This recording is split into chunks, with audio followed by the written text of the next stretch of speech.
Good morning, everybody. Happy Monday. We have a great show for everyone today. What do we have, Krystal? Indeed, we do. As has been the case, a lot to get into this morning. We're, of course, going to give you all of the updates from the ground in Gaza, plans as Israel moves into what they're describing as the second phase of the war. So we'll bring you everything that we know there. We also have a terrifying mob swarming an airplane at an airport in Dagestan, looking for any Jews on a plane coming in from Israel. Absolutely horrifying scene, so we'll bring you everything that we know about that. We've also got a big panic over the way that young people are getting their news on TikTok. Some interesting numbers there that we want to share for you. We've also got some updates on how the new speaker may be thinking about potential Ukraine aid. Sounding a little different now that he is Speaker of the House than he was previously on the issue of Ukraine. So we've got some thoughts on that one. We've also got some good news. UAW winning another tentative agreement, this time with Stellantis. That leaves only GM of the big three remaining out. Of course, these agreements have to go to the membership to be voted in, but them winning some significant concessions from those auto companies. And also excited to be joined by Lee Fang, who's been looking at the religious connection between the way the right in America in particular, but also parts of the Democratic base view the relationship with Israel and how that impacts our politics. He's been doing some great work. I'm excited to talk to him about it. Yeah, absolutely. We've been trying to get Lee on the show for a while, so excited to have him in today.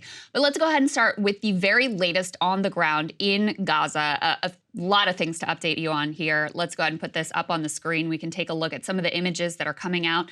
These were actually released by the IDF. You can see these tanks massing as we brought you over the weekend, more significant incursions into Gaza. That is part of that phase 2. Now we can see some of the rubble here and destruction. This is a child being pulled out from underneath some of this rubble, this building that, that was bombed and collapsed. Horrifying scenes there. You also have here a rescue worker who is just completely breaking down, a member of the civil defense team. Similar scene here, you have paramedics, one of whom is trying to comfort a baby as best he can. He also ends up breaking down. Here you see some of the desperation.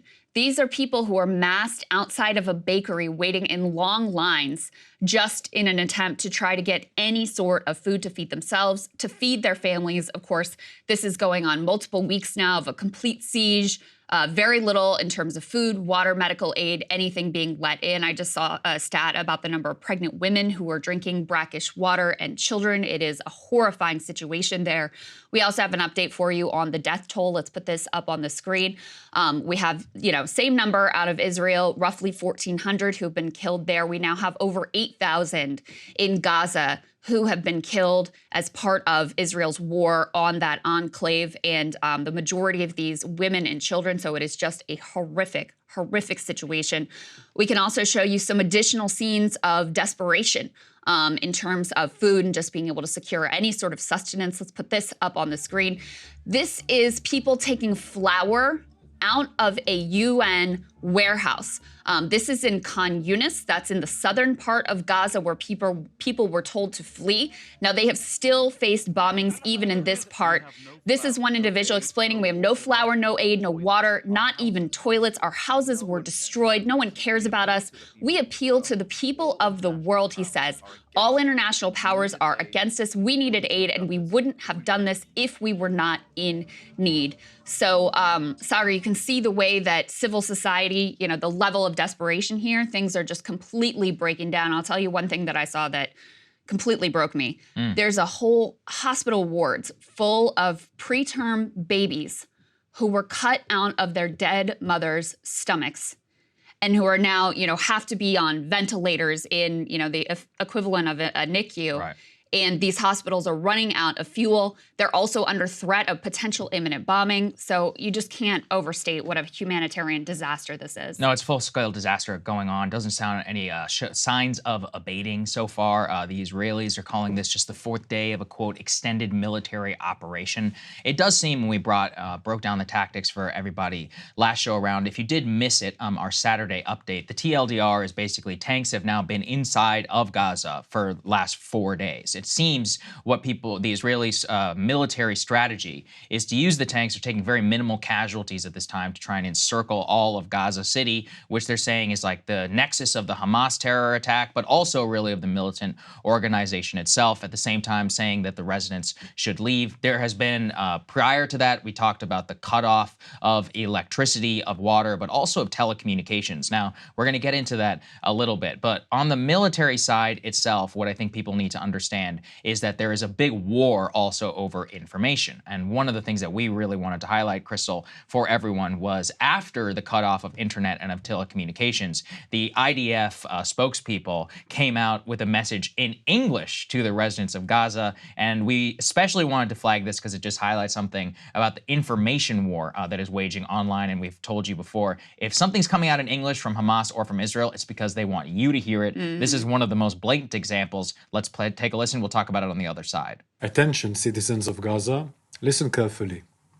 This is an urgent military advisory from the Israel Defense Forces. For your immediate safety, we urge all residents of northern Gaza and Gaza City to temporarily relocate south. Let me repeat. We urge all residents of northern Gaza and Gaza City to relocate south immediately. This is a temporary measure. Moving back to northern Gaza will be possible once the intense hostilities end. Hamas puts your life in danger by placing weapons and forces within civilians' area in Gaza, including schools, mosques, and hospitals. The impending IDF operation is set to neutralize these threats of Hamas with precision and intensity. So, of course, people in Gaza, I mean, I'm sure some do speak English, but I guess the predominant language is Arabic. But also, people in Gaza were not going to be able to hear that because the internet literally was cut off at the time that all of that came out. That was a very clear message to the West about like, hey, because the Biden administration has been heavily pressuring them. They're like, you need to minimize civilian casualties. There's been a big war behind the scenes in the administration over restoring telecommunications access. But also, I think the most thing that struck out to me, I'm curious what you thought, was you will be allowed to return. So they are trying to hammer home. They're like, listen, this is not going to be a permanent occupation. You will be able to come back. They are trying to message to the Arab world, to the Western world. You're like, this is not going to be some, colonization project. Now, listen, obviously we have no idea what things will look like, but I took it as a major note that this is in English, that this was broadcast immediately afterwards. It was obviously not about Gaza. It would have been more honest. They're like, listen, Western world, here are our intentions. Right. Or here is what we are at least saying that we're going to be doing here. But pretty significant in terms of releasing it in English at that time. Especially, that's really when some of the major international condemnation on the Arab side started to roll in from the Kingdom of Jordan, from Egypt, and from Turkey as well, which we're going to talk about. Well, to show you just how blatant and cynical this was, even the Pod Save bros were not impressed with this English language messaging. I don't normally quote Tommy Vietor on this show, but I'm going to. He reposted that message, that English language message for all of us from the IDF, and said, an urgent message for the residents of Gaza telling them to relocate from north to south, delivered in English after Israel cut off Gaza's telecoms and internet networks. Just a completely cynical PR move for Western audiences. And I saw, a lot of folks who were saying the same. Like, this was lost on no one. This was clearly for us and for the Biden administration to try to show them, like, look, we're doing everything we can in a humanitarian, it's basically cover your ass for a Biden administration is effectively what it is. Now, at the same time, very different language and rhetoric coming from Bibi Netanyahu about what this is all about. And Saagar, you were mentioning they're trying to reassure, oh, of course you're going to be allowed home, et cetera, et cetera.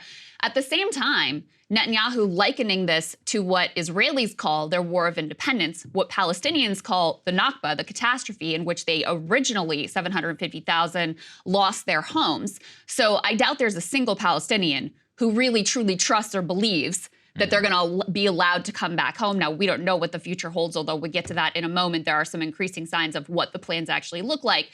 But let's take a listen to what Netanyahu was saying about this and the very existential and once again religious terms that he is framing this conflict in. Take a listen. You must remember what Amalek has done to you, says our Holy Bible. And we do remember, and we are fighting. Our brave troops and combatants who are now in Gaza or around Gaza and in all other regions in Israel are joining this chain of Jewish heroes, a chain that has started 3,000 years ago from Joshua ben Nun until the heroes of 1948, the Six-Day War, the 73 October War, and all other wars in this country. Our hero troops, they have one supreme main goal: to completely defeat the murderous enemy and to guarantee our existence in this country. We've always said, never again. Never again is now. So I'm learning more about the Bible in this conflict. I also asked a Hebrew friend or a Jewish friend of mine to explain this. Well, I asked Wikipedia to explain this to me. Here's what Wikipedia says for what it's worth. They say, because the reference to Amalek here. In Judaism, 3 of the 613 mitzvot or commandments involve Amalek: to remember what the Amalekites did to the Israelites, not to forget what they did to the Israelites, and to destroy the Amalek utterly. The specific quote is, "Now go and smite Amalek and utterly destroy all that they have, spare them not, but slay both man and woman, infant and suckling, ox and sheep, camel and ass." So when he's talking about Amalek here, which is like the, historic foe, like the quintessential enemy of the Jewish people, the specific language that they're referring to here talks about destroying not just them, but everything: their oxen, their sheep, their infants, their children, everything and everyone associated with them. Yeah, that is why, again, it is very important to try and understand what the message in Hebrew is. Also, in Netanyahu, the coalition that he has to deal with, the ultra-Orthodox and the Orthodox Jews as well, that is a message that they directly or not only relate to, they probably were already thinking it. So to see him say it and to resonate with it is going to be powerful for the domestic constituency he's speaking to. Let's actually put this up there on the screen because I wanted to dig into some of the maps. The Economist actually did a pretty good job, and let's keep this up here, please, because it shows you the shaded area of the so-called evacuation zone, but also the various tactics of the Israeli plans to try and to encircle Hamas. So we had an incursion that was up in the north for those who are watching, but also a simultaneous one from the south. The plan, as I said, is to try and encircle Gaza City, which is right in the middle of all of that. And with the sea blockade that they also have going on, it's to try and squeeze all of the militant elements into a single area, which obviously makes it easier for airstrikes, but also concentrates your enemy, and that is where the majority and the bulk of the fighting will remain. Now, the IDF, prior to the first day, when they said they had only taken, no casualties, they've taken some casualties. They're not releasing the official number, but the official number of IDF dead, does remain in the hundreds now at this point, and every once in a while they're adding 1 or 2 or 3 to that. Now, we don't know because they could also be killed with military operations in the north against Hezbollah. Prior to that, about 5 had been killed previously. They're not giving us all the details, but once we do start to see casualties, that comes with some video, which is beginning to come out of Gaza, Krystal, there are ground troops that are there. Now, again, they're not engaged in the heavy hand-to-hand combat yet that we do expect if there is some sort of final matchup. But military operation, yeah, fine. It's difficult to always talk about this without video game reference, I guess. The point just being that everything right now is about encircling. There's a lot of use of tanks, preparing everything with airstrikes, and the big battle, if there is one to come, still remains, quote, months away, according to the Israelis. And it might be part of their battle plan. Again, though, that may never materialize simply because of international pressure, or, they may just want to say, this is the actual, quote unquote, invasion, pull out, and then deal with some diplomatic solution. We don't know what the end stage of this is going to look like. We certainly don't. We are getting more indications. We also have this, which is referenced in the Economist piece, laying out, their best analysis of what the Israelis' plans are at this point. You also had the former Prime Minister, Naftali Bennett, with a long thread on Twitter. Now, we have the Hebrew translated via Google, so this is their translation for what it's worth. But let's go ahead and put this up on the screen. I'm not going to read all of this, obviously, because it's way too long. But just to give you a sense of what he claims is the Gaza siege plan. He says that they want to surprise and not go deep into the Gaza Strip as Hamas expects us to do, but to impose a complete siege on the north of the Gaza Strip, dry up and suffocate the Hamas terrorists in the tunnels until they are forced to leave. So the idea being, all right, we're going to deny them any fuel.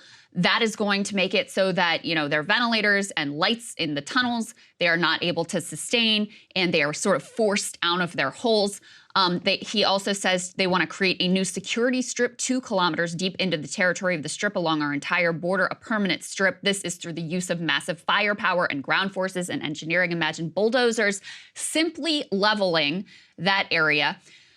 Number 3, continuously use firepower on Hamas all over the Strip. Israel conducts a continuous series of targeted ground operations with enormous firepower to separate neighborhood from Hamas. There's no need to hunt down every Hamasnik in hole and tunnel for the residents of Gaza. Stay in the southern half of the Strip or outside the Strip until the end of the war, when Hamas disarms unilaterally and releases all the hostages. This, of course, according to international law, to preserve their lives. Okay.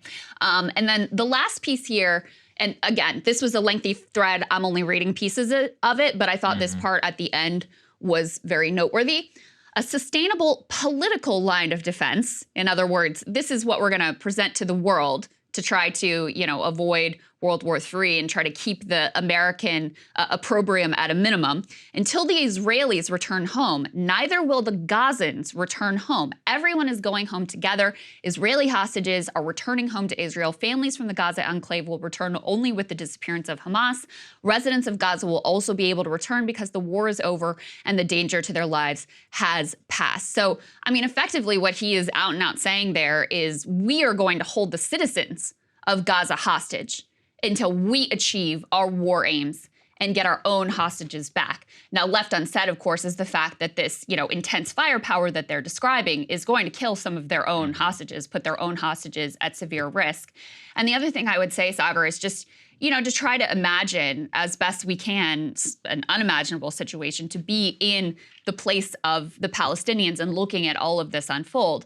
You've got the Israelis talking about the War of Independence, which, again, as I said, the Palestinians think of as the Nakba. You have them being forced already out of, more than 1 million displaced out of their homes in the north. And at the same time, you have increased settler violence in the West Bank.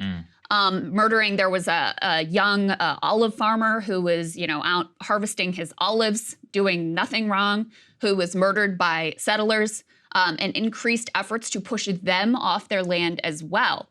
So if you're looking at all of this as a Palestinian, you're not thinking, oh, they're going to let me go back to my homes. You're thinking, this is another Nakba. That's what they have planned. Well, especially, look, I don't know what they have. Does Naftali Bennett hold power? I don't know. Does he speak for the Israeli government? Is he just a guy who's posting? I find it a little hard to believe that the former prime minister, imagine if the middle of a former president who was involved in American politics, who put out a long policy statement, like obviously the rest of the world would be forced to take that seriously. So that's the level that I would look at this. If you look at this, you're basically talking about collective punishment. You're talking about the establishment of some sort of 2-kilometer zone. I actually do think this is where we're going to end up. Just the reality of the fighting, where he talks about no need to fight them in the tunnels or any of that. They are effectively talking about establishing like a massive DMZ, like some sort of North Korean style DMZ with a fence where they currently are, but then a 2-kilometer like free fire zone. Think of like the Berlin Wall or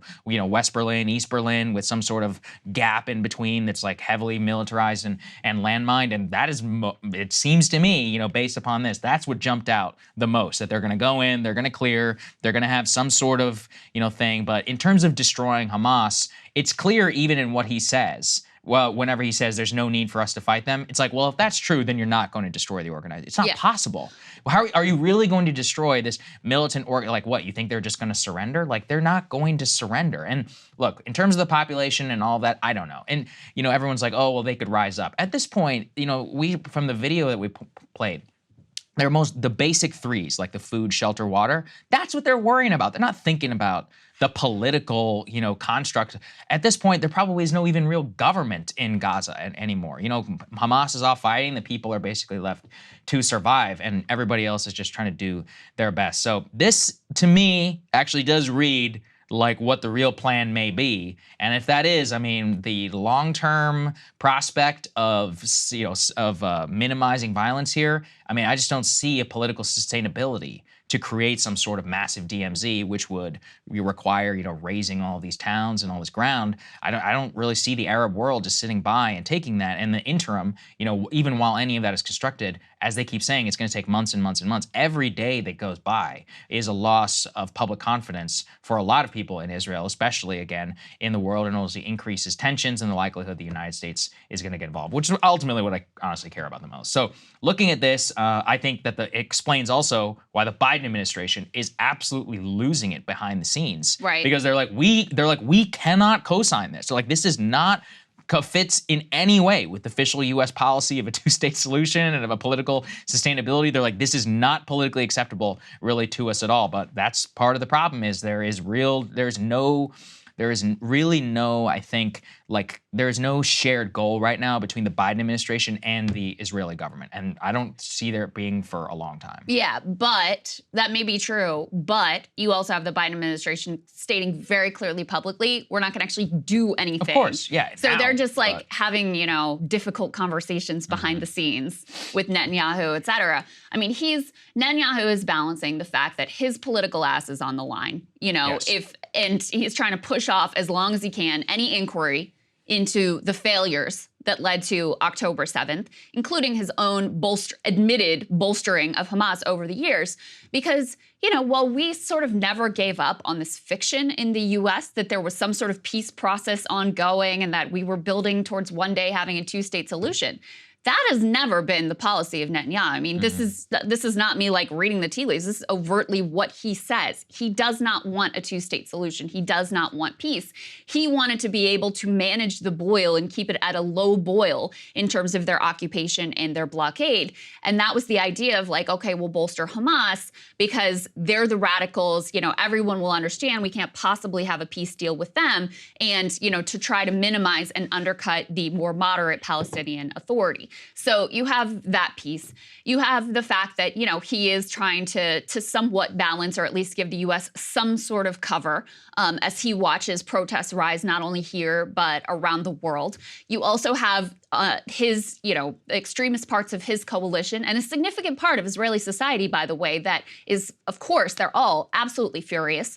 And there is this deep desire for vengeance. So he has to show enough of a tough response and, enough brutality to satisfy that piece. But also, there's a real possibility that Israeli public opinion turns against a ground invasion if you're taking significant losses in terms of Israeli IDF forces. And you already have seen a huge public opinion shift out of concern for the hostages who are being held inside of Gaza. You've had a huge drop in support for a full-on ground invasion. So those are some of the political things that he is weighing. And of course, the lives of millions of Palestinians hang in the balance with all of this. I just mentioned, the rising protests around the world, including there's a big march planned for DC coming up this weekend. Well, there was a massive rally in Turkey led by Erdogan. Let's go ahead and put this up on the screen. I mean, some of these scenes, look at that. They're waving Turkish flags and Palestinian flags. Huge rally. And Erdogan, who is an Islamist, trying to, use the Palestinian cause in order to bolster his own previously rather precarious political position. But he's using extremely bellicose rhetoric here. He says accurately that Israel is committing war crimes, but he also directly floats a possible war with Israel, something that this crowd seemed to be very supportive of. He said, according to translations, quote, Israel has been openly committing war crimes for 22 days, but the Western leaders cannot even call on Israel for a ceasefire, let alone react to it. We will tell the whole world that Israel is a war criminal. We are making preparations for this. We will declare Israel a war criminal. And as I said, there was some direct sort of beating of the drums of possibly getting involved here. Turkey has a very real, very sizable military. Is obviously a NATO ally, which is also significant here as well. And Israel, in response, has withdrawn all of their diplomatic personnel from the country. Yeah, I mean, the most important thing to understand about this with Erdogan is that prior to Erdogan's regime, the government in Turkey was much more secular. Erdogan, of course, awoke a lot of the Islamist elements inside of Turkey, and that is where his ruling coalition really comes from. So this is such an emotional issue and strikes at the heart for a lot of Muslims all across the Arab world. A lot of leaders have used that to their advantage and used the Palestinians as pawns, but that's like a second kind of piece of commentary there.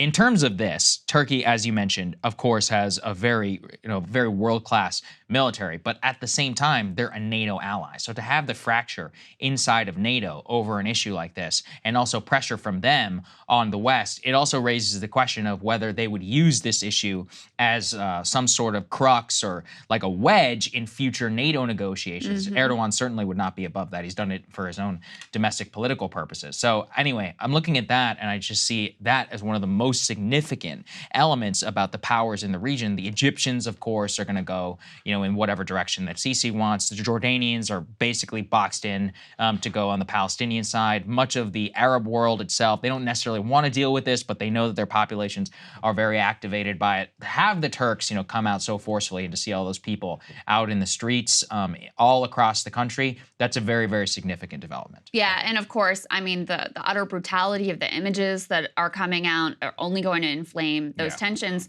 And also, the language that we played you before from Netanyahu, like overtly framing this as a sectarian religious conflict doesn't help.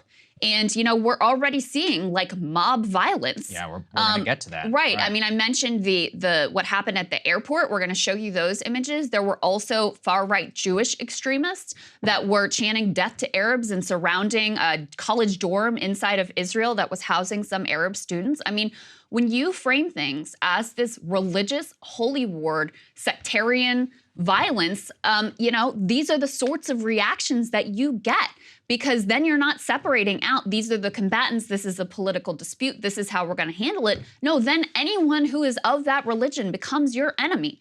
So it is an absolute horror.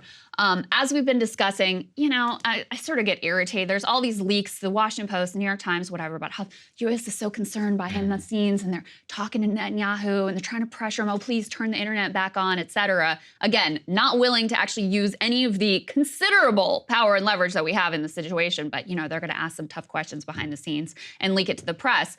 Here was John Kirby getting asked publicly, is the U.S. setting any red lines for Israel? And he gives an unequivocal no. Take a listen. You've said you've asked them tough questions, but has the U.S. set or discussed any possible red lines? No. So there you go. No red lines whatsoever. There's already, like with collective punishment, with the siege that's in place on the 2.2 million civilians, you cannot argue that there's not already collective punishment and international law being violated here. So, they're saying publicly, at least, we're fine with this. And he also said something very similar to reporters, indicating that, they had not actually set any hard red lines for Israel at this point. At the same time, we've got a meeting from a high-level Saudi official that happens to coincide with this time period. Apparently, this was already previously planned, but still very noteworthy that this is happening. Go ahead and put this up on the screen. So you've heard of MBS. This is KBS. Saudi Defense Minister Khalid bin Salman is expected to visit D.C. today for talks with senior Biden administration officials. This is according to Axios Why It Matters. The visit has long been scheduled, the sources said, but it will take place just days after Israel expanded its ground operation in Gaza. An offensive Riyadh condemned on Saturday also comes as the U.S. and Saudi Arabia expressed concerns that the fighting between Israel and Hamas could widen into a regional war. Yes. He's expected to meet with Jake Sullivan, Lloyd Austin, Tony Blinken, and several senators, according to this report. It's interesting. I keep coming back to this news item about how the Saudi government told the propagandists, they're like, we need to chill on any issues outside coming from Palestine. all these images, all of the babies, the stuff that we're playing. A lot of people inside Saudi Arabia, if they are getting it, it's not at the encouragement of the government. And I think what people, again, need to understand is the population's there. You know, they don't have a lot of power, but if they all coalesce around one thing and they decide the government's not doing enough, then the Saudi royal family is going to feel as if they are in trouble. They don't care about the quote-unquote Islamists. They struck this deal. You can go and read about it. You know, if you're interested, back in the 1970s, they let the Islamists do whatever they want because they pay them, but in exchange, you don't question it whenever they get to party on yachts and drink champagne. And that's the deal. That's how it's been for a long time. With this type of stuff, though, anything with ethno-religious tones, like specifically with the Palestinians, that is a major threat to their regime because they're going to be viewed as weak by their own population, and they could possibly, you know, have some sort of Islamist takeover. So that is the main motivation for them. They don't care about the Palestinians at all. But when they're coming here, they're basically, and this has been communicated, you know, in all the leaks that are happening behind the scenes, they're like, if you guys do not put pressure on the Israelis, we are going to be forced to do something. Now, we don't know what that something it looks like. And that's the main reason, I think, why we keep getting all these leaks, Krystal, like this one we can put up there on the screen. It's like we read this every day now. White House preps for broader war as concerns rise. And again, it's just like the Ukrainians. It's like, well, we wish they wouldn't use the missiles in Russia, but what can you do? I'm like, well, you could stop giving it to them. And they're like, oh, no, that would be too crazy. They specifically cite the Saudi defense minister coming on Monday. They also cite all of these calls going on behind the scenes between the Secretary of Defense and the Israeli defense minister about the Israeli intelligence services, quote, which they say believe that Hezbollah will increase the intensity of its attacks against Israel on its northern border because of the Israeli ground operation inside of Gaza. Israeli officials think Hezbollah will try to escalate without leading to an all-out war that could easily get out of control. But, I mean, just think about the gray line that is. It's like, oh, well, we're going to escalate right up to the line. Well, who knows? We've already seen multiple instances of failures. We've seen, you know, Israeli bombs go off of target and kill a bunch of civilians. We saw the Israelis accidentally fire at the Egyptians. It only takes one. You know, it takes one missile to go one wrong way and kill the wrong person, and now you're in a full-blown war and you don't even know what the hell happened before that even occurred. So behind the scenes, it's very clear that the West Wing is freaking out. I mean, we brought you, everybody, the news on Saturday about the White House was like, hey, just call off the invasion. They're like, don't do a full-scale ground invasion. Just do what we did in Iraq, like joint surgical operations, special forces. But what you guys are about to do, you know, we really don't want you to do it. But then they did it anyway, or at least the tanks are going in. You know, there's a lot of negotiations going on behind the scenes. And every statement now from the White House, Krystal, is basically like, you know, we need to respect humanitarian law. We need to respect civilians. And even it's not about, even at this point, like, of course, they're not going to change anything in terms of actual policy, but the fact that they keep saying it over and over again is also just an indication of how worried they are about spiraling of escalation. Absolutely. And it should be. Yeah. They're worried about that. They're very worried about, you know, public opinion here, which is already shifting. And, you know, the view of younger generations on this conflict is very different from older generations. And guess what? Young people are a critical part of the Democratic coalition. So I wish I could say, like, oh, they're really concerned about the babies on the incubators and the kids being pulled out of the rubble. But let's be honest, like, the concern is political. And the concern also has to do with, they're not fools. They know what war with Iran would be, and that it would be an utter catastrophe and complete nightmare. So, you know, that's why we keep getting these reports. Again, this is more of the hand-wringing, like, oh, we're so worried about what they're doing, but, you know, we're not going to draw any red lines or actually do anything. Have you seen, Saagar, there's this video that came out that's been confirmed of Netanyahu it was from many years ago, like probably 20 years ago, when he thought that the mics and the cameras were off. And he gets asked about, you know, how to deal with the Palestinian issue. And he's talking about how you go and you hit them hard. And someone asked him, like, well, aren't you worried about what the Americans will say? I've seen this clip. Yeah, this is famous. And he's like, oh, well, I understand how America said America's works. Easy. It was something like that. He says basically, like, they're very easy to persuade and very easy to maneuver. So basically he's like, no, they give us carte blanche and they're always going to. And you know what? He's been 100% correct. Just to show you how serious this is, and it's not just leaks to Axios, take a look at the military assets which are moving. Put this up on the screen. We've got this graphic here, 24 hours of U.S. and allied transport aircraft moving from the continental U.S. to the Eastern Mediterranean, CENTCOM, including both the U.S. and the U.K., transports. So you can see a lot of activity here. And this person says, this is far from a complete list, does not include tankers or other types of aircraft. So we already knew about the carrier groups that had moved to the region. This also shows you some of the air assets that have moved to the region.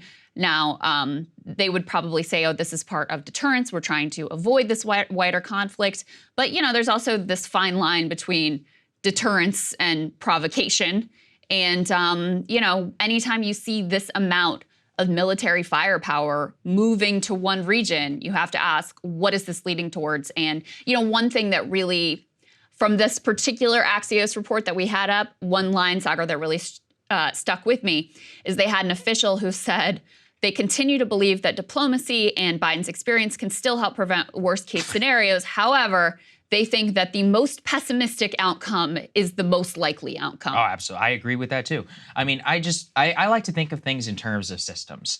Think about the American political system as it is current, not as we wish, as it is currently constructed. There is no scenario where Joe Biden is going to do anything to constrain Israeli military operations without freaking out the entire Democratic Republican establishment. He'd probably be censured by his own party. And it would be, you know, it would be interesting if he were to do it, but he's not going to do it. He doesn't have that kind of courage. He's only displayed it one time in his life with Afghanistan, took such a beating, he's probably never going to do it again. And this is 10x more powerful in terms of that lobby. Then think about the Israeli political system. How can anyone in the Israeli political system at this current moment, especially a guy named Bibi Netanyahu, who the day the military operation stops, he is going to get, you know, destroyed for allowing this to happen and for splitting the country apart, where already the security apparatus and everybody was allied against him. It's in his direct interest to keep this thing going as long as possible. And then let's think about Hamas's political interest. They didn't launch this attack because, you know, they were afraid of retaliation. They're like bin Laden. Yeah. They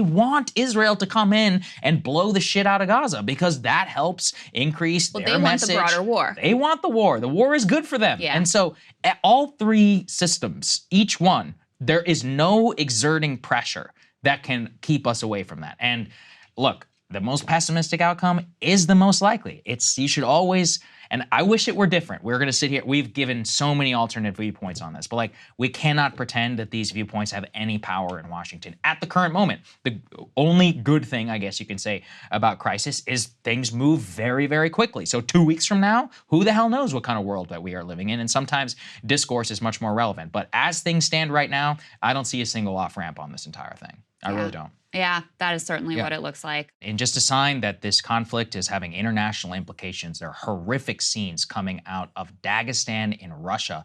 Let's go ahead and play some of this video that has come out. This is from an airport, as I said, in Dagestan. It's actually in southern Dagestan, where a full-fledged riot broke out after some leaked reports on Telegram informed the population that some passengers may be arriving at the airport from Israel, and so therefore might be Jewish. A full-fledged, and I don't think you can really call it anything else, basically attempted pogrom, broke out. Here you have an instance where one of the individuals was pulled off of the plane, and they're asking him questions, and they're like, you have to wait here until we make a decision. He's trying to tell these people, he's like, I'm not Jewish, I'm not from Israel, I'm freaking Uzbek. He's an Uzbekistani, or was an Uzbek resident coming to Dagestan. Wow. For those who don't understand, Dagestan, we were trying to talk about the way to contextualize it. Most Americans probably first heard of it after the Boston bombing. Those two brothers, the Tsarnaev brothers, were both Dagestani. You might have heard some of their citizens are very, very good in the UFC. But Dagestan is a very interesting place. And even in saying it's Russia is like, kind of. It's part of Russia, but it's kind of one of those areas with a very distinct ethnic history, long been part of the Russian Empire, but heavily Islamic population, very, very fundamentalist, especially in recent times. They kind of have a détente peace with the Moscow government, but the governmental structure is very similar to like Chechnya, where they have like armed warlords and all of that, but they're allied with the Kremlin. They get to do what they want. Moscow only troubles them if they start embarrassing them or like doing terrorism, like this. Yeah, I'm sure you can expect a full-scale crackdown after this one. So currently, 20 people, including police officers, were injured. I mean, the crazy part of it really is just that they completely stormed the airport.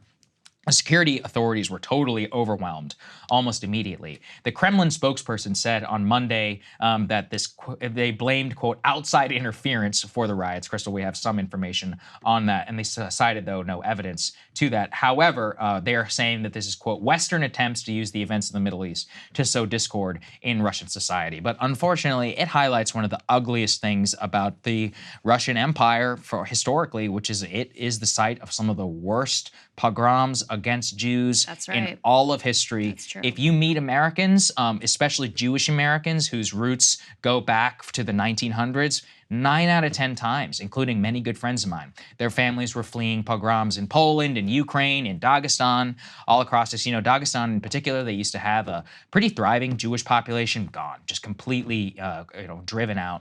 Israel actually has many Russians who came to Israel after the fall of the Soviet Union, just because they'd experienced such horrific anti-Semitism. So this is a very, very ugly thing that the world is getting to view. I mean, from someone like me and many others, like you read about these things, the pogrom of 1906 or whatever. But it's like when you see something like this just break out, it's a horrible reminder of what straight up ethnic violence looks like. And every time you do, it's just like the most hideous and ugly thing. Imagine searching passengers to see if they're Jewish, to try and kill them. That's what they want. They wanted to lynch them. It is. Yeah. I mean, there are no words for it. It's crazy. Just unbelievable to watch that mob mentality take hold and, surging through the airport and surrounding the plane and searching the passengers for passports. And this was ongoing for hours. Yeah. Complete insanity. You were talking a little bit about Dagestan. I was trying to also get some context from our friend Yegor about this. I mean, basically the idea is like this is a relatively poor region. It's actually very beautiful on the Caspian Sea, but relatively poor. And, poor in the context of Russia, which is much poorer than in the context of the United States. Very religious and very conservative. So that's effectively, the fundamentalists who are storming this plane and inciting these mobs and this riot. It's also worth noting that Dagestan was actually the only region in Russia that really violently protested against conscription to be involved in the Ukrainian war.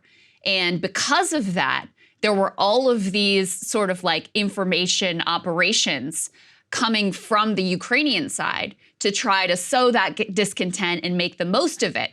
And so when they're saying, oh, this was like Western influenced, that's what they're talking about. And I'll read to you from the New York Times what they've been able to suss out about the origin of these calls, because a mob doesn't just appear out of nowhere. They were following directions and instructions and information about, hey, this plane from Israel is landing here and here's what you should go and do. So local authorities in Dagestan blamed extremist outlets administered by Russian enemies for inciting the unrest. Some of the protests were supported by a Telegram channel linked to a former Russian lawmaker, Ilya Ponomaryov, who had fled to Ukraine and has become a staunchly anti-Kremlin politician. He basically fled because he was in trouble for corruption, et cetera. So he goes to Ukraine and has been helping out the Ukrainians with these efforts to sow discontent within Russia.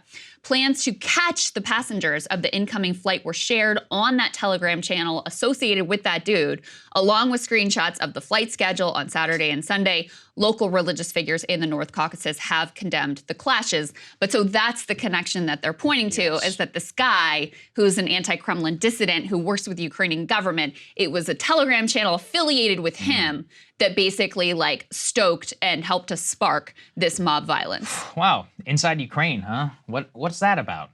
Interesting. Just telling you what the New York Times is reporting. Right. Don't here. blame us for reporting that. But look, it illustrates something which we were able to talk about eventually in a mainstream conversation. There is a lot of Nazi-affiliated anti-Semitism inside of the former Soviet Union, and they find themselves, I guess, temporary allies with straight-up Islamic fundamentalists in places like Dagestan. And it's so deeply disturbing, and it highlights the absolute worst of Russian history of state-sponsored pogroms of Jewish residents. So I know a lot of people, a lot of Jews were just absolutely shocked, and I think really traumatized because, and I saw many people saying, you know, my great-great-grandfather was killed in a pogrom in Ukraine or in what was at the time the Russian Empire, and this is, you know, just gives me a flashback to what that is like, and I honestly cannot imagine. I just think it is so horrifying to watch. The Russian authorities almost certainly going to crack down. That is one thing we should talk about. Everyone was interpreting this to like, oh, if this was an anti-Ukraine protest or Ukraine war protest, they would have immediately done something. I'm like, I am not reading this as state-sponsored. Like, I'm reading this as the Dagestanis got out of control and now they've embarrassed the entire nation of Russia, and they are about to have the wrath of the Kremlin and Moscow brought down upon them for humiliating them in the eyes of the world. I don't really see an interest this serves the Russian government. I mean, listen, maybe somebody can make the case for me, but I don't see. I don't see the interest that they would have. They are anti-Semitic. I mean, or mostly. They're very Greek Orthodox or the Russian Orthodox, and very Orthodox, like in an exclusionary way. Jews in Russia have never been fully accepted as citizens, despite their propaganda purposes. So it's one of those where it's been simmering below the surface, but something like this is very, very ugly. And we also wanted to highlight, you know, some other ethnic tension and violence, which, again, this really connects back to what we started our A block with, which is, unfortunately, the more that this is framed as some sort of religious holy war, people in those religions are going to basically heed that call and treat it act like it's a freaking religious holy war. And to give an example, let's put this one up there on the screen. This was happening outside of Netanya College, which is a dorm in Jerusalem that was housing Arab students, and some very hard right, you know, Israeli citizens gathered outside and started chanting, you know, death to Arabs. And the protesters, they claim that the Arab students had disrupted their prayers at a Chabad synagogue by hurling eggs at worshipers and playing loud Arab music. So in the evening, they decided that they were going to take retaliation and say that they were going to gather around that. The authorities had to break up all of this, and, you know, allegations about eggs being thrown and all this. But, you know, this is the simmering hatred that has been now in Jerusalem for quite some time, and then the war and the backdrop of that is making things so much worse. I don't know. I really feel despair. You know, we've talked about last time around about the most pessimistic solution, or the most pessimistic outcome is the most likely. And this is a key part of that. It was one of the worst periods of the Iraq War, was not just watching American soldiers, you know, die for basically nothing. It was really to watch the full-scale outbreak of sectarian conflict, of Sunnis and Shias like killing each other in the streets in some of the most savage and horrific ways possible. And now, you know, you're watching this, and you can only think, if this Israeli operation lasts months, and then whatever the hell the political fallout on all that is going to look like, how many more scenes are we gonna see like this? You know, people deserve to be safe wherever they are, and it's just it's really horrible to watch. I was struck by what we interviewed the host of the Martyr Made podcast, this long podcast about the history of Zionism, the history of this conflict, you know, very in-depth, very thoughtfully done. And I know a lot of you all appreciate that interview that we did, as I did. And he wrote in response to what happened in Dagestan, "This is disgusting. It is also an example of why Israel must find a way to make peace and resolve the Palestinian conflict. Prior Israeli governments worked hard, along with their Palestinian Authority counterparts, for peace.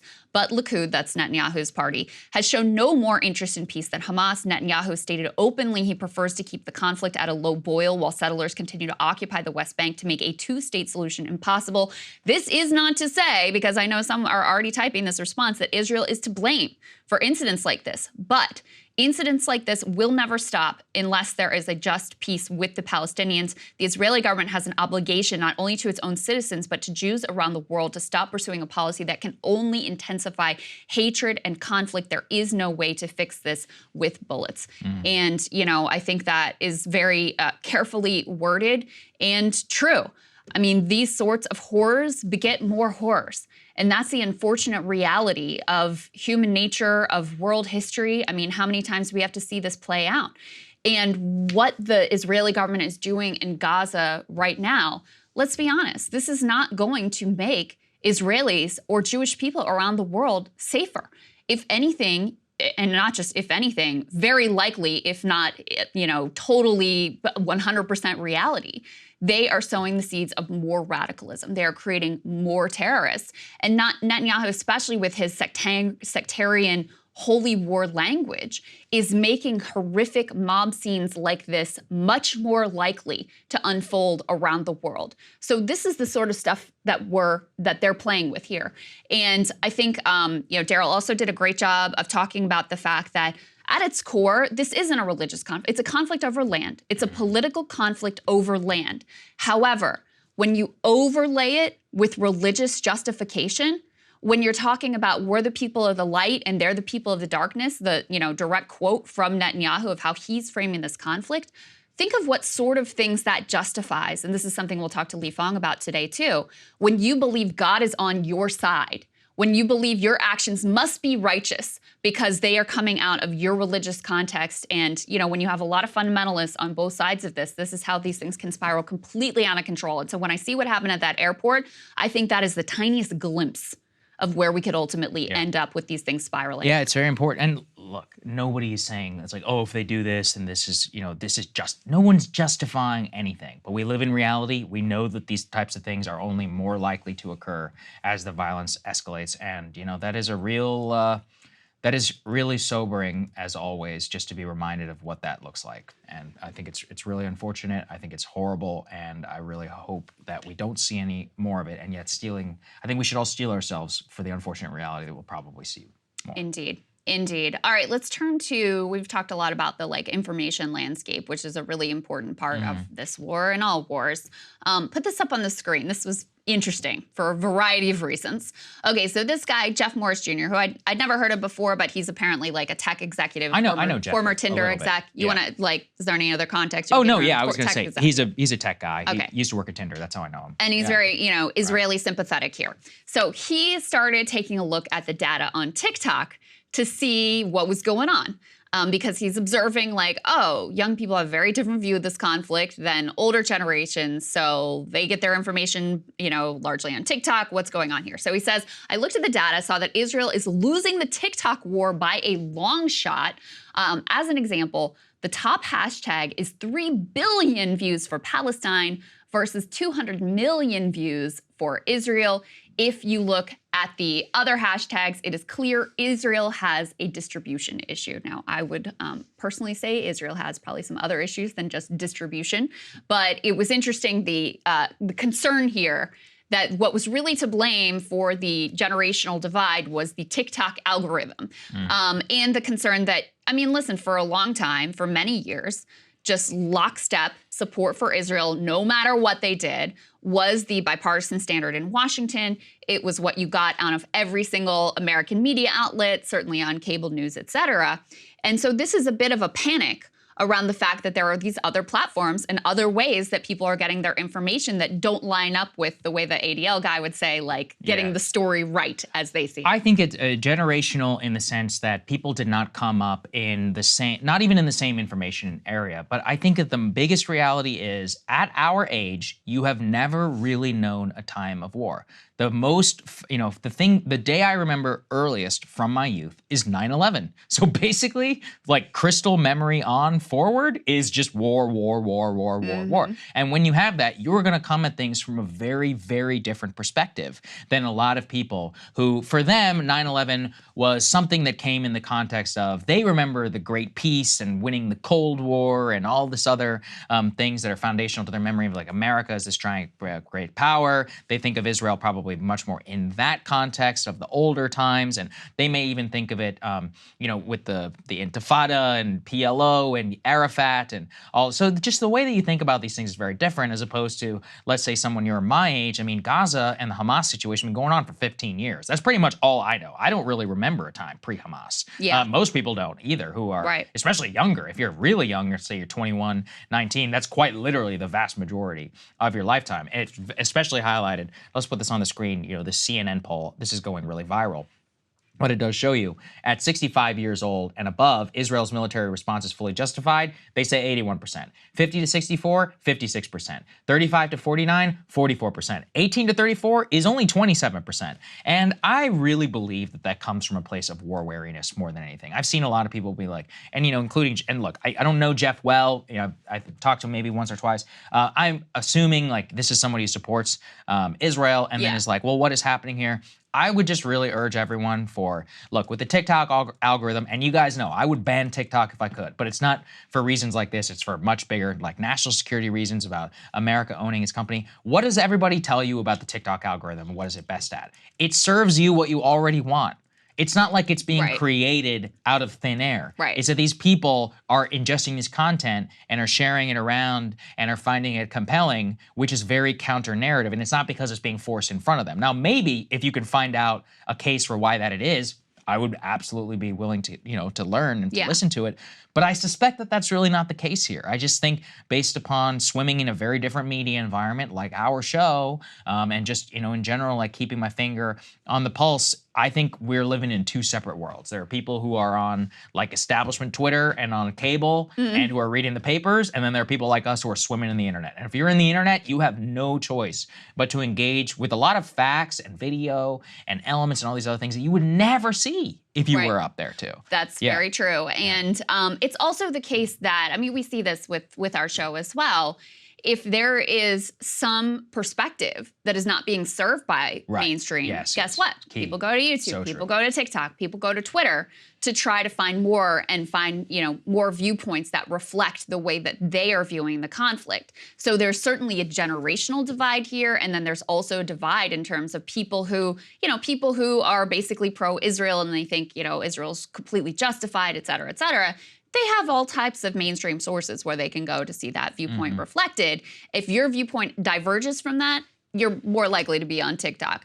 I also think, you talked about the war weariness. I think that's a really important point and one I didn't necessarily think of. Oh, yeah. I also think, the change in media is definitely part of it. The fact that you can even go anywhere and get those different views didn't used to be the case, a couple of decades ago. You also have generations that have never really, we didn't grow up in the Cold War.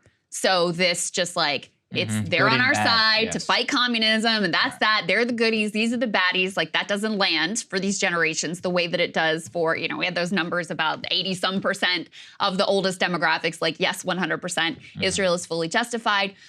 You also have, with this generation, in terms of this conflict specifically, there hasn't been a time in our adult lives when peace was really on the table. That's a good point, too. We don't remember Oslo at all. I've only read about Oslo. Exactly. So even me being significantly older than you, that's distant. Matt was like a kid, like sort of vaguely aware of what was going on and not really like viscerally engaged with it whatsoever. So, we have never really, we don't have all this legacy of imagining that a two-state solution is still on the table. Good point. So I think that really changes the way we view this as well. And then something that we've talked about before and you've pointed out before too, Saagar, is that Netanyahu has also made this conflict much more explicitly partisan by coming to D.C., by giving the speech against Obama. This was in the context of the Iran nuclear deal, by putting his thumb on the scales. He tried to smooth things over by saying, yes, Biden won, et cetera, and pissing off Trump. But, the reality is he made this conflict much more explicitly partisan.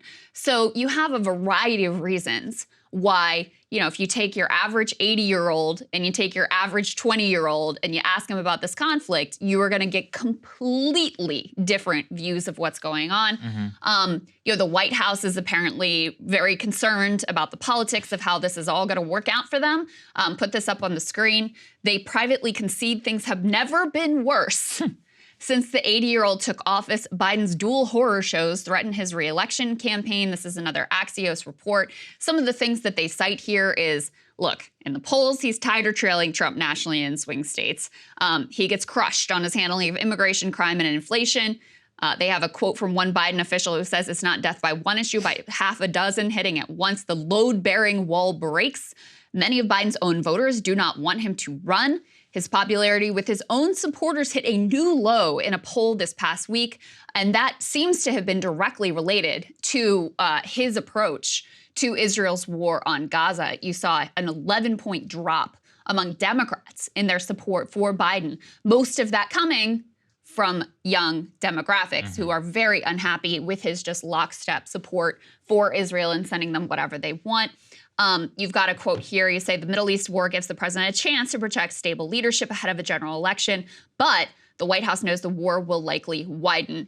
And so one last piece here in terms of showing the generational divide. You've got this, I thought it was kind of a weird question. Put this up on the screen. But they asked, what should the U.S. government say publicly in regards to the Israel-Hamas war? This was by generation. So silent and greatest gen, 86% say they should support Israel.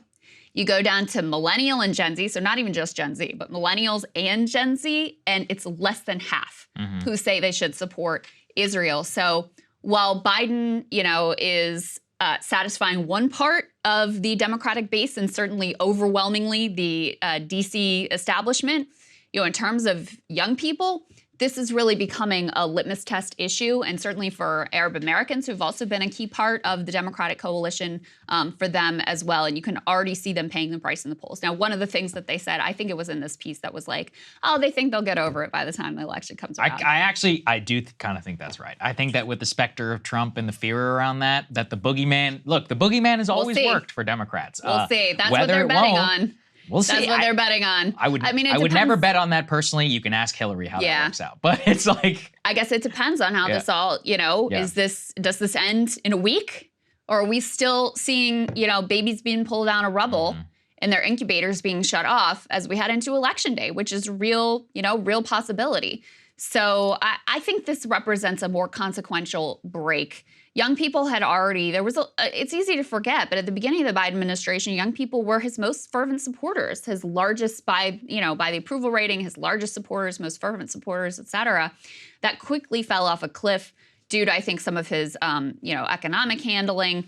And now this represents, for a lot of people, it's very emotional, it's very visceral, and a real break in terms of how they're seeing Biden, where it's no longer like, I kind of have affection for him, but, I don't love everything he's done, but whatever, I'll suck it up and vote Joe. Yeah. Especially when you've got other options on the ballot. So I think this is a real problem for them, and they apparently are aware of that as well. Certainly possible. Let's move on, talking about the American political system a lot here. The Speaker of the House. Now, it's interesting. We brought you the news before. Speaker Mike Johnson, prior to becoming the Speaker, he was somebody who did not vote for Ukraine aid since May of 2022, had a very different tone, said that we needed to fund our border. He seemed very skeptical of the neocon establishment. Well, in his very first interview ever, things, let's just say, they changed pretty significantly in terms of how he started talking. Let's take a listen. Now, we can't allow Vladimir Putin to prevail in Ukraine because I don't believe it would stop there, and it would probably encourage and empower China to perhaps make a move on Taiwan. We have these concerns. We're not going to abandon them. We want to be cooperative. We need to work together on this, but we owe it to the people to know what the plan is, where the money's going to be spent, and we need some auditing for the dollars that we've already sent over there. These are not tough questions, right? One thing that House Republicans are resolved on is that we must stand with our most important ally in the Middle East, and that's Israel. We will. We certainly hope that it doesn't come to boots on the ground. If it comes to that, and we communicated this to the White House staff as well today, that we have the Article 1 power in the legislative branch of government, and they have Article 2. They have very limited authority on what they can do to respond without coming to Congress to seek consent.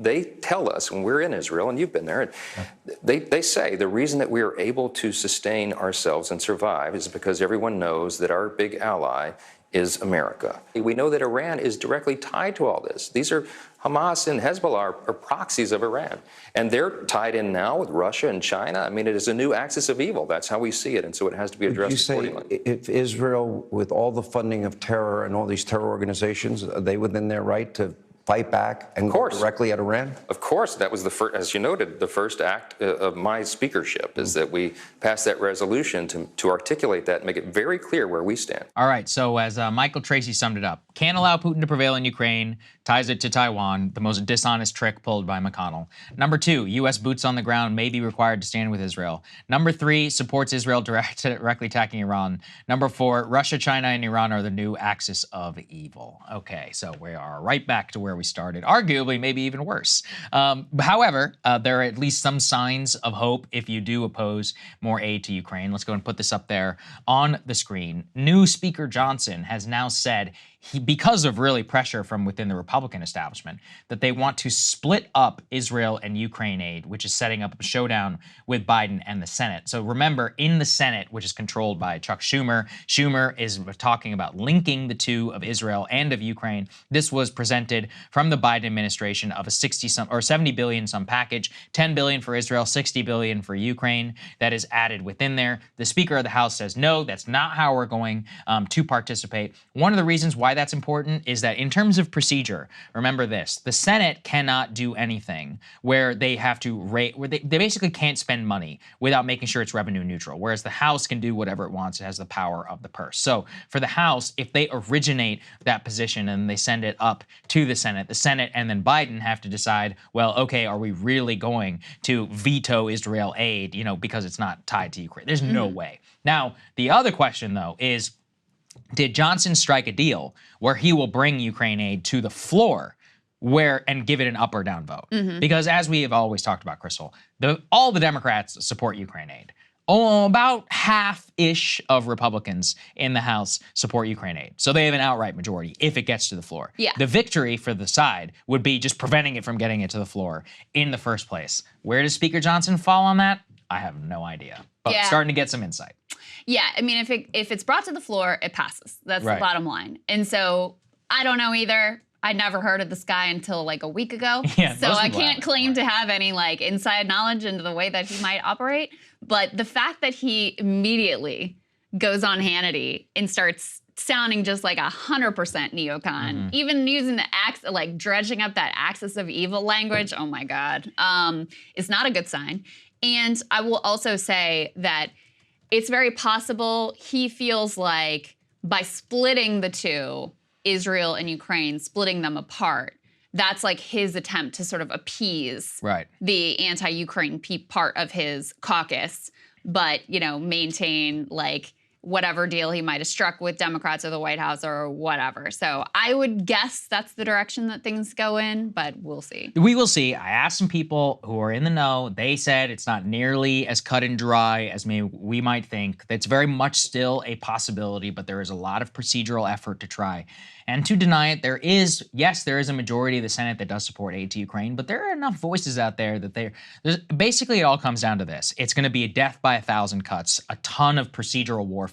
Split it apart, make sure it doesn't get to the vote. Even if it does pass, then hold it up, make sure this doesn't happen. At the same time, and this is the biggest problem, and you would think Israel is the #1 priority. Yes, but they already know it's passed. Ukraine is a very, very close second. Like, this is the nearest and dearest thing to Mitch McConnell's aging heart. It's like the last thing that he's like, I must get this through. And in general, I do not bet against that man whenever he wants to get his things through the Senate. Very true. There you go. There was some other interesting conflict unfolding on the Republican side over the Israel issue. Another flare-up between Vivek and Nikki Haley. Oh, yes, that's exactly right. Let's move on. And I guess we have to start with the news, which it was funny. We were debating. We're like, are we even going to cover this as breaking? We're like, no, we'll just put it in the show. Because let's be honest, we all knew it was going to happen anyways. Mike Pence, the former vice president of the United States, is dropping out of the 2044 race. Let's take a listen. Traveling across the country over the past 6 months, I came here to say it's become clear to me this is not my time. So after much prayer and deliberation, I have decided to suspend my campaign for president effective today. Now, I'm leaving this campaign, but let me promise you, I will never leave the fight for conservative values, and I will never stop fighting to elect principled Republican leaders to every office in the land. So help me God. Wow. Okay. Came sooner than expected, but still happened. Now, the reason why it happened, Krystal, is because he was slated to not make the third debate. And him and his team correctly were like, look, former vice president of the United States, not qualifying for a debate on the stage, while somebody like Vivek Ramaswamy is, especially after all the smack that we talked against all these people, we cannot have that reputational damage. And so they decided to drop out. By the way, I fully support that. That said, it is one of those where it's deeply humorous just from the level of watching this man indulge in his own like personal egotism while running, but at the same time, basically trying to run against any of the tides of moderate progress that have made in the Republican Party when we're talking about populism, when we're talking about any questioning of the Ukraine consensus, of neocon foreign policy, to the limited extent it even exists. This man was the sworn enemy of that. So I cannot help but rejoice. It also, though, this same meeting, the Republican Jewish Coalition meeting in Las Vegas, highlighted the two sides of where the debate is here right now. You had Vivek Ramaswamy, who has, I don't even know how to describe him. He's one of those people who at the first was really sounding more of like a Tucker Carlson voice of like, we need to avoid war with Iran. We need to make sure that Israel does not escalate this to a situation which endangers America. Then you have people like Nikki Haley, who last I checked, is now taking like an anti-racism angle to anti-Semitism. She's like, if you are not, she said, if you're anti-Zionist, then you are anti-Semitic. And she said she would even pass a law declaring that to an effect should she be president. That must be news to a lot of Jews who are anti-Zionist. Yeah, that is like being, that is like Ibrahim Kendi, Department of Anti-Racism level stupid. Well, that was fully on display here at the Republican Jewish Coalition meeting. Let's take a listen. I would love nothing more than for the IDF to put the heads of the top 100 Hamas leaders on stakes and line them up on the Israel-Gaza border as a sign that October 7, 2023 will never happen again, and then to use all of those saved resources to build the border defenses of the future. But that is Israel's decision to make, not ours. That is what David Ben-Gurion would tell Israel to do. That is what George Washington would tell the United States to do. The stakes couldn't be higher. And given those stakes, we cannot have 4 years of chaos, vendettas, and drama. We can't afford to go down that road. Not now. 8 years ago, it was good to have a leader who broke things. But right now, we need a leader who also knows how to put things back together. Well. There you can see about Nikki Haley voicing that. And Vivek, I mean, he's trying his best because he got it on the chin, even in basically saying what I think a lot of people are thinking about, well, maybe we should watch out here. We definitely don't want to go to war with Iran. He's changed his tune now to now he's like, what? Now he's like the most rah-rah, like cheering on Israel. He's like, no, they can do what they want to do. But that needs to be Israel's decision to make, and they need to own the consequences. Honestly, I do think it is a smart rhetorical play. I think it's the only one that you can exist as a capital R Republican in the party at this point, because the level of pushback to the very basic raising of concerns, it's not possible right now in the Republican Party or even in Republican media. I mean, oh my goodness, I have never seen these people come out, with their knives for anything more than they did for Vivek at that time. Just being like, hey, we should watch out a little bit here. Who knows what's going to happen? That's too much for most of these people. Listen, and he had to know that it was going to be a provocative I wish stance that he took. Right. So if you're going to take a provocative stance, like be ready to take the heat and defend it. But you can see the rhetorical approach that he's taking here of basically like, let me say the most bloodthirsty shit anyone's ever heard, and then use that as like a distraction from my like, and we should kind of stay out of it maybe. Anyway, back to the heads on the pikes, am I right? Like clearly that's his approach now, rather than really standing behind what he was articulating.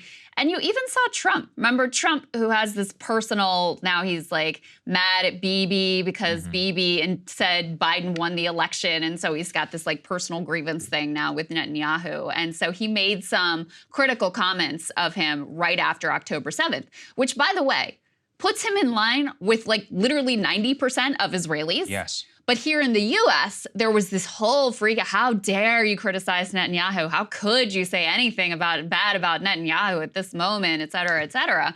And so even he has like completely changed course, which for Trump, he's normally the guy. He's the bull in the china shop. He'll say the stuff that, pisses everybody off, and he'll just stand by it. But for him even, the pressure was too intense and the heat was too hot. And so in terms of the Republican Party, like any sort of divergent views they may have on Ukraine or, other foreign policy approaches, Afghanistan at times, they've said certain things. all of that is completely out the window when it comes to Israel. Yes. Completely out the window. They are completely lockstep. You know, there's so much belligerent talk with regard to Iran. There was actually one Republican who did vote against the Israel resolution that had that belligerent language about Iran. That was Thomas Massey. He's like dyed-in-the-wool libertarian, but that's it. That's as much as you get in terms of dissent. So it does kind of expose that this idea that there was a new direction towards paleoconservatism or a different approach under MAGA towards foreign policy. Maybe when it comes to Ukraine, maybe when it comes to a couple other issues, but when it comes to Israel, not even a little bit. Well, I think it's fair to put it like every party has a coalitional interest, which exposes a lot, right? So like think like the Squad. We had Rokan on the show. He supports Ukraine to the hilt. Every single member of the Squad votes for Ukraine. On Israel, they're allowed to dissent. I would put it basically as the I wouldn't say they're really allowed. Huh? Because they face a lot of political. Well, they're facing Summer Lee and Jamal Bowman could very easily lose their seats over their support for Palestine. Absolutely, but they at least feel enough, or let's say they feel convicted enough in order to speak, but they don't feel it on Ukraine, and definitely didn't. So I would just say like every party has its own thing, which is going to expose a lot of hypocrisy on this one. And Israel is definitely the absolute third rail whenever it comes to the Republican politics. Yeah, and all their cancel culture, censorship, etc. That also out the window. DeSantis now trying to ban any like pro-Palestine group on college campuses in Florida. Chris Christie saying the same thing. Like, I'm for free speech, he said, but this isn't free speech. This is hate speech. That's like the worst of the dumbest like hall monitors who used to exist in the previous Twitter regime. That's a whole other conversation. We can talk about that too. Yes, indeed. But it just exposes there are like 3 people who are actually committed to free speech. Absolutely. Let's go to the next part. Representative Dean Phillips launching a primary challenge to President Biden. So we now have another Democrat in the race here. Let's go ahead and take a listen to what he has to say. Are you running for president? I am. I have to. I think President Biden has done a spectacular job for our country, but it's not about the past. This is an election about the future. I will not sit still. I will not be quiet in the face of numbers that are so clearly saying that we're going to be facing an emergency next November. I think the time is now, because I think 4 years from now, it might be too late. We were saying before, it's a little reminiscent of the case that TYT's Cenk Uygur is making. He's basically saying, I don't think the guy can get elected. Sure, he's done a good enough job, but this is at least something that someone should do. He's been teasing this now for a long time. Let's go ahead and put this up there on the screen. The Washington Post. He says, quote, I am the long shot. Dean Phillips is embracing the underdog role in a shaky debut against Biden. The thing is, though, is that it's very smart, because his very first thing he did is file to run in New Hampshire, where the press is mostly the one that showed up. But one of the reasons why he might have a leg up over everyone else is Biden's not on the ballot in New Hampshire. Right. So it's a pretty good media story to come in and to win New Hampshire. This was always the case, I always thought, that RFK Jr. had. He's like, man, if you can just win New Hampshire, Kennedy wins New Hampshire, I mean, what a story, right? Yeah. Like, it's a headline that nobody can look away from. So Phillips very much now trying to fill like a centrist lane Biden alternative. People in New Hampshire are already pissed off at Joe Biden for skipping the state, for removing their first in the nation status whenever it comes to the primary. So I don't know. I might see a case where Mr. Phillips does win the primary just from the sheer lack, or from sheer inertia, and then gets himself some headlines. Do I think he's going to win? No. But the other problem for me is he waited way too long. Why are you announcing? During Israel, you're going to get washed out. Like, this main gunman story that would have been the biggest story in the country if Israel had not been happening. But it basically went from, hey, a bunch of people died, to local story after the guy's found dead. And by the way, of course, as with every time, we found out he was known to law enforcement, visited 6 weeks before. Getting ahead of myself. But my whole point is that the entire country would be scrutinizing this thing to death. Yeah. Well, with Dean Phillips, he blew it, in terms of the timing. Now that he waited really till Israel, he basically guaranteed this is going to be the months-long biggest story in the nation. And rightfully so, because the stakes are existential. Yeah, Dean barely made it into our show today. Let's exactly. be real. We're like, we feel like we should cover it, I guess. But, I'm not sure anyone really cares all that much. Right. I tried to figure out where he is politically. He's a problem solvers caucus guy. He's frames himself as like a centrist or a moderate, whatever. Whenever he critiques the Democratic Party, it's always from the right. But in terms of his voting record, he has voted with Biden 100% of the time.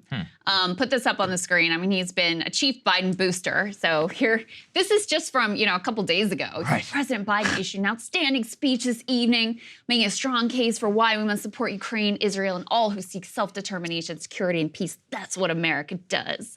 So you're not going to hear like a single word of criticism of Joe Biden. It's just all about basically like, he's old and he's going to lose. And so let's do something else. Do I think it's going to work? I mean, to be honest with you, for a lot of the Democratic base, the majority of whom still would like an alternative to Biden, that is their concern. They aren't like, now you have a lot of dissent among young voters with regard to his approach to Israel. Not to say there aren't policy issues in there as well, but the biggest concern is just his age, and I'm worried he's going to lose and we're going to get Trump again. Right. So I don't actually think it's that crazy of a strategy to be fawningly supportive of Biden and vote with him on literally everything and just be making a case about electability. But, you're Dean Phillips. No one's ever heard of you before. Do people really think you're going to be the guy to beat Trump? Like, that's hard to believe. I do think the fact that he's a member of Congress, he's got his credentials, mainstream credentials for the media to pay more attention to him than they would pay to Cenk, or that they did pay to Marianne. So if it wasn't happening right now when there's wall-to-wall news coverage about the, atrocities that are happening in Gaza right now, maybe he'd be able to build a little bit of a kernel of something, but don't see it. No, I don't think you're right. I think you're right too. I mean, I honestly, and something you and I have just kept our head on, but we all, we want to make sure people are getting our political coverage as well, is the polls coming out for RFK Jr., this man is in a position that no man has been in since Ross Perot. I mean, it's shocking. When you're clocking 20-something% and you're going to have that level of consternation. The interesting thing on Kennedy is if he wasn't as if he tones down his pro-Israel coverage where he has been in the past and just really leans into being anti-war, I could even see him scooping up some of this young energy, that's surrounding Israel-Palestine. So no,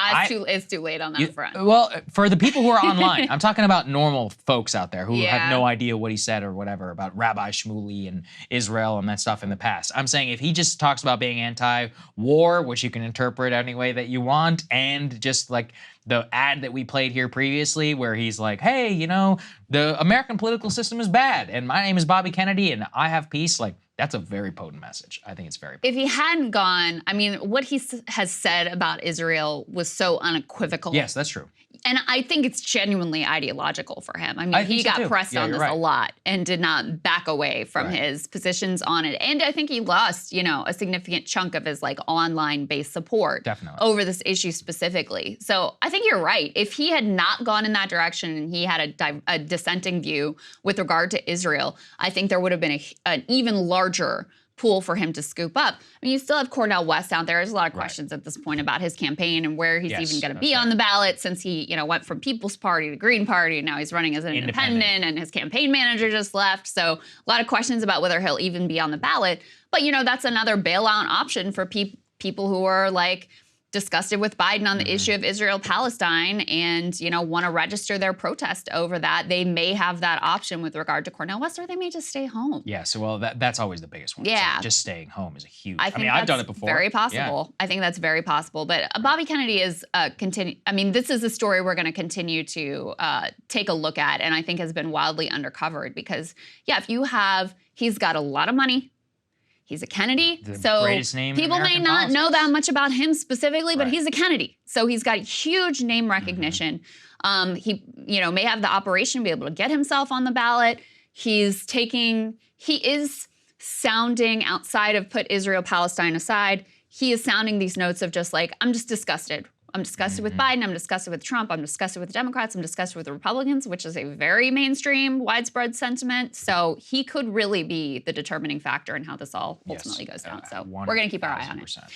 All right, we got big news that actually just broke while we were doing the show about the UAW, which is they now have a tentative agreement with all three of the big three. The latest one that just broke this morning is, and I'm reading from Bloomberg here, General Motors Company, GM, reached a tentative agreement with the UAW to end a 6-week-old strike with similar terms to the deal signed by Ford Motor Company on October 25th. That deal reached on Monday includes a 25% hourly pay raise plus cost of living allowances over the more than 4-year contract, according to the person who was not authorized to speak publicly. So very few details here. We don't have Shawn Fain, the president of UAW's, comments on this or breaking down, some of the concessions they were able to gain. But it sounds like it's along similar lines to what they were able to achieve with Ford Motor Company. This comes on top of very recent news that they were also able to reach a deal with Stellantis.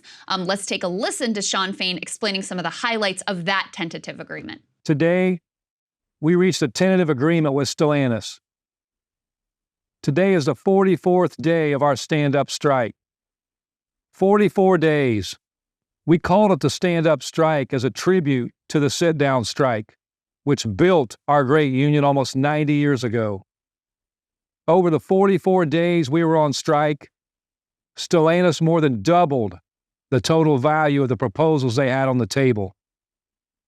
At Stellantis, we not only secured a record contract, we have begun to turn the tide on the war on the American working class. And we truly are saving the American dream. So just to reiterate some of the details of this deal, let's put this up on the screen. They've got some of the high-level concessions that they were able to achieve. So 25% wage increase in 2023. This is, again, with Stellantis, but tracks pretty closely with Ford and the very basics that we know about this new GM tentative deal. All wage increases from 2001 to 2022 were 23%.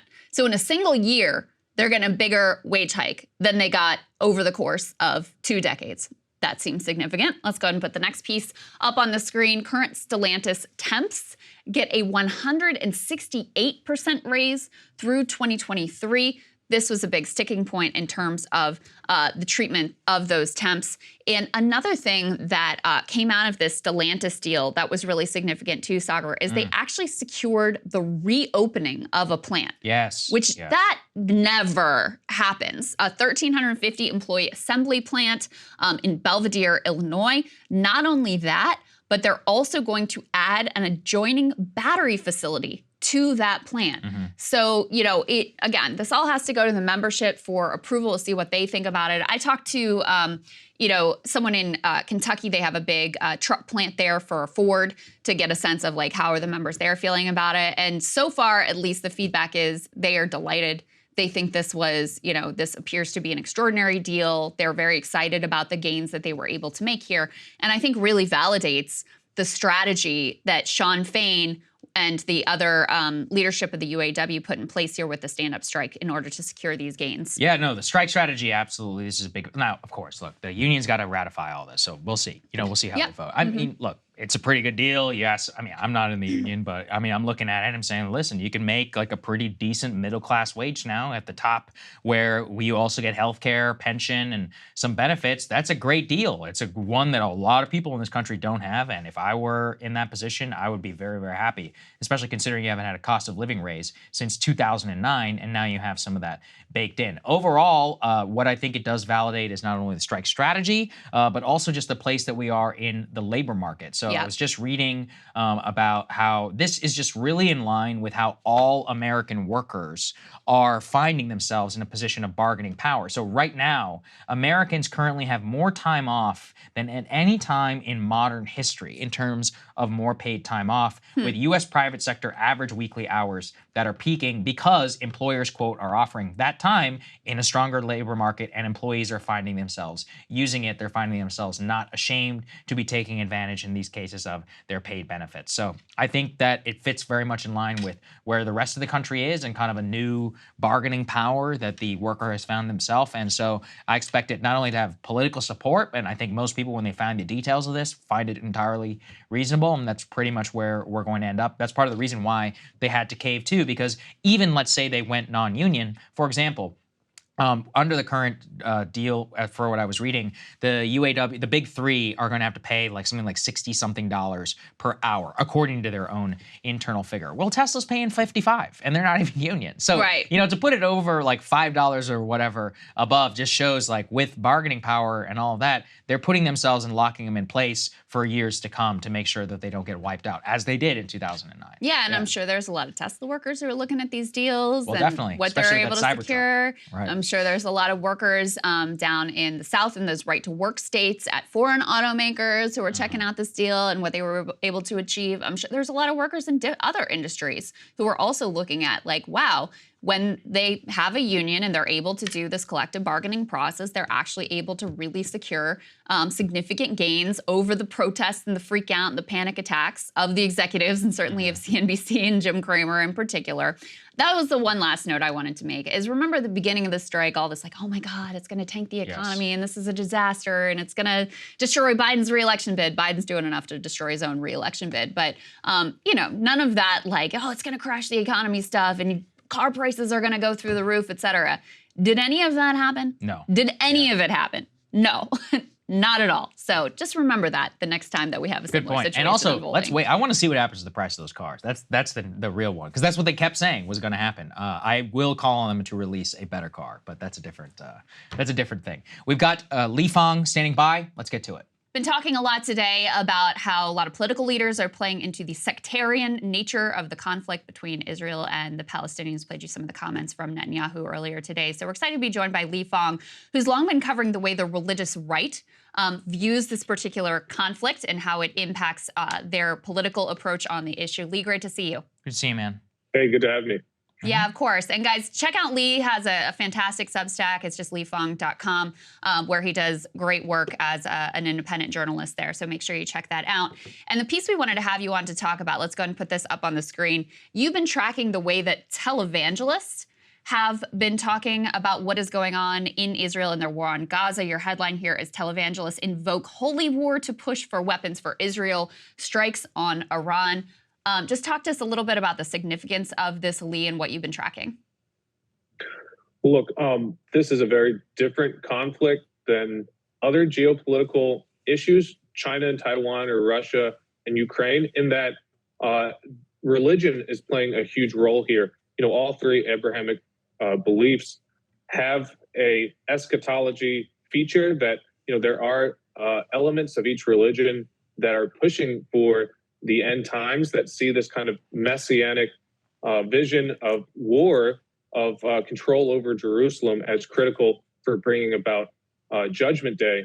Here in the U.S., we have something like 90 to 100 million evangelicals. A fraction of those believers are people who subscribe to some of these end times beliefs.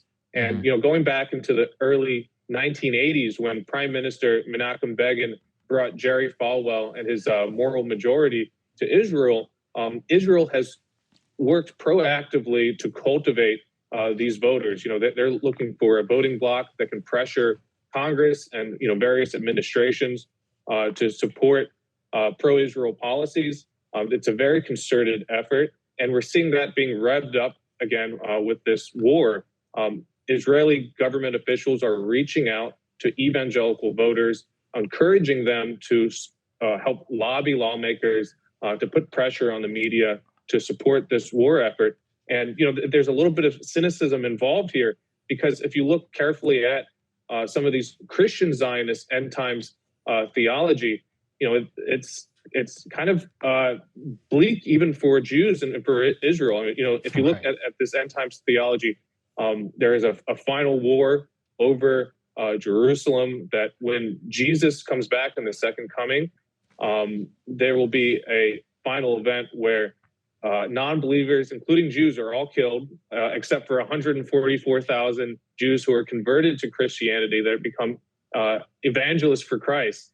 And that kind of ushers in the 1,000-year reign of Christ. So this is not a positive event for Jews or for many people in the world, but in this kind of crisis for Israel, they need as much political support as possible. So there's a lot of outrage going on. Yeah, we have one of the videos actually you posted of the Israeli ambassador actually joining Pastor John Hagee at a meeting in Texas, directly invoking some of this and asking for political support. Let's take a listen. We'll get your reaction. In the words of Isaiah, for Zion's sake, I will not keep silent. For Jerusalem's sake, I will not remain quiet. We must stand together, Jews and Christians, in our holy mission for the truth. And so, Lee, how potent and is this politically? Because you did some interviews with some congressmen that I'd like you to touch on, where they cite directly some of this biblical ties as to their direct governmental support for Israel. Yeah, that's right. I've worked on this issue for a very long time. I helped out last year with a Norwegian documentary, Praying for Armageddon, that explores the Christian Zionist issue. And, I talked to a number of lawmakers on Capitol Hill, just simply asking to explain the U.S.-Israel relationship, and rather talking about this in U.S. interests or even Palestinian or Israeli interests, many of these lawmakers quickly pivoted and said, look, their support for Israel comes from the divine, that they believe that we should give weapons, money, more U.S. support to Israel because of what's written in the Bible. And, you look at the Christian Zionist theology, it's a hodgepodge of verses. There's some stuff from Isaiah and the Old Testament, a lot from Revelations. But this has become a very consistent ideology. There are very powerful televangelists and Christian groups. Christians United for Israel is one. There are several groups in Israel that cultivate this belief system that takes this theology and harnesses it for a political bloc on Capitol Hill. So these same groups lobby very directly. They reach out to lawmakers. They mobilize them. So it's a true fusion of religion and politics. Yeah, and this is, I even said earlier, the religious right.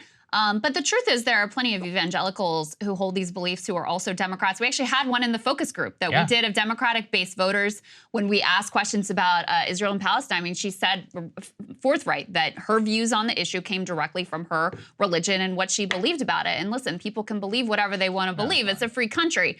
But the reason why it seems important that you highlight this issue is because if you have a view of this conflict that is based on, your view of whose side God is on and this end times philosophy and this holy war that you think was prophesied, it's not going to make you very likely to be able to compromise on the issue. And also, by the way, when you believe one side has God on their side, it's also going to lead you to justify a lot of actions that may otherwise be wholly unjustifiable. Yeah, there's not many other conflicts where you have a large voting bloc, a large number of elected officials praying for salvation through war. You can't apply that to many other conflicts going on today. But that's the case here. And, I don't want to single out only Christians here. And that's a dominant force in a lot of these Republican Party primaries and some Republican Party politics here in the U.S.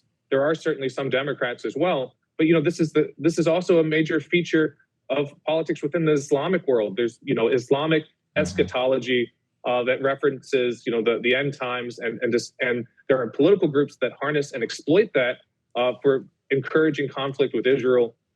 ISIS and Al Qaeda, they clearly reference the discussion around, the hidden Mahdi, the final Islamic leader coming with black flags, appearing with black flags, and that's why they use black flags in some of their propaganda. Hamas in their charter discusses Judgment Day and a war with Israel, again, kind of referencing end times. And some of these newly resurgent religious right groups that are part of Netanyahu's governing coalition, these are groups that openly discuss blowing up the Temple Mount, the Dome of the Rock, to build the third temple. That's the kind of messianic Jewish vision of bringing about the kind of final epoch of Jewish, theology. So, there are extremists on all sides. I want to be clear about that. Yes. The Christian Zionist influence, however, is just a more dominant force here in the U.S. It's a very well-oiled lobbying machine. We're seeing calls for action every day. People are pressuring their lawmakers to support Israel and support Israel for more conflict, hoping to bring about an apocalyptic war because of their religious beliefs. Yeah, this is something, if you could dig into a little bit here with these congressmen. Is it, and now we actually have a speaker, honestly, who I wouldn't say he falls directly into this, but he is certainly an evangelical Christian with some past ties to the groups which very much seem aligned with this. In terms of their political power, as you said, is it bottom up in terms of their constituents, but then how much of it is it also their own personal beliefs in the case of some of these representatives? Look, I mean, it's hard to say what people truly believe. You have to kind of go on what they say. But I do kind of assume that there's a little bit of pandering going on. I think some lawmakers might kind of signal to these beliefs, perhaps just for votes or for campaign donations, but some are more pragmatic. It's hard to say. If you look at some of these large televangelist leaders, there are many, but the biggest is John Hagee. Does he truly believe this? He claimed back in the day that Y2K would bring about the end times, the lunar eclipse. Yeah. Harry Potter. He finds pretty much any kind of conflict in the news and says the end times is happening. Does he truly believe that every single one is a sign of the end times? I don't know, but what I do know is that he mobilizes tens of thousands of his supporters to get on buses and go to Capitol Hill and lobby multiple times a year to call their members of Congress and demand more military support and political support for Israel. We know that they are very active in this current conflict, so they're making an impact. So what John Hagee actually believes in his heart when he's asking for donations and selling these books that are constantly prophesizing around the end times, I don't know. But we do know that he's having an impact, and that he has dozens of members of Congress at his beck and call that go to his congregation and participate in this political operation. Right. Yeah, and just to give people a sense of a little bit of the rhetoric here, you have Hagee's son, who says the Secretary of State is not going to get us out of this one. God has a hook in the jaws of these nations, and he's drawing them here. God tells Ezekiel exactly how he's going to defend Israel. He speaks about raining down fire and hail and brimstone. That's a heavenly air assault. So talking about the airstrikes, describing them as heavenly. And, this is exactly what God told Ezekiel was coming. So just so people get a sense of some of the rhetoric that's being used here. Lastly, Lee, I was wondering if you could weigh in a bit on some of the rhetoric that we've been highlighting here directly from the Prime Minister of Israel, Netanyahu, really framing this in terms of like religious holy war terms, feeding the flames of the sectarian nature of this conflict, even though at bottom it really is a political conflict and a land dispute. We played today, him invoking Amalek. He talked previously about they're going to fulfill the prophecy of Isaiah. What do you make of that sort of framing of this conflict? Look, I think it's very dangerous because, as you say, this is at heart a geopolitical conflict.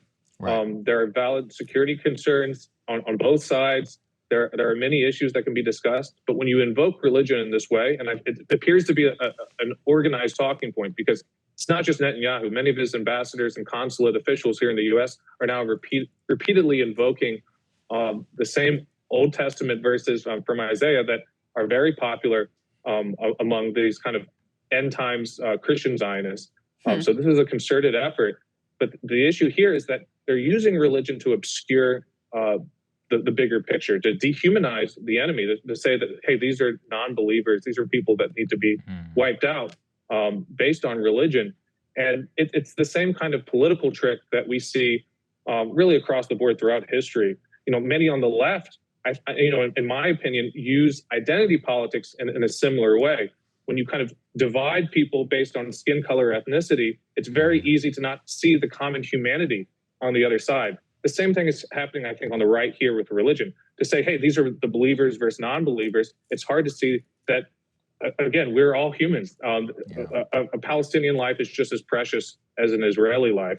And the invocation of religion is an attempt to divide and mobilize political support for this war.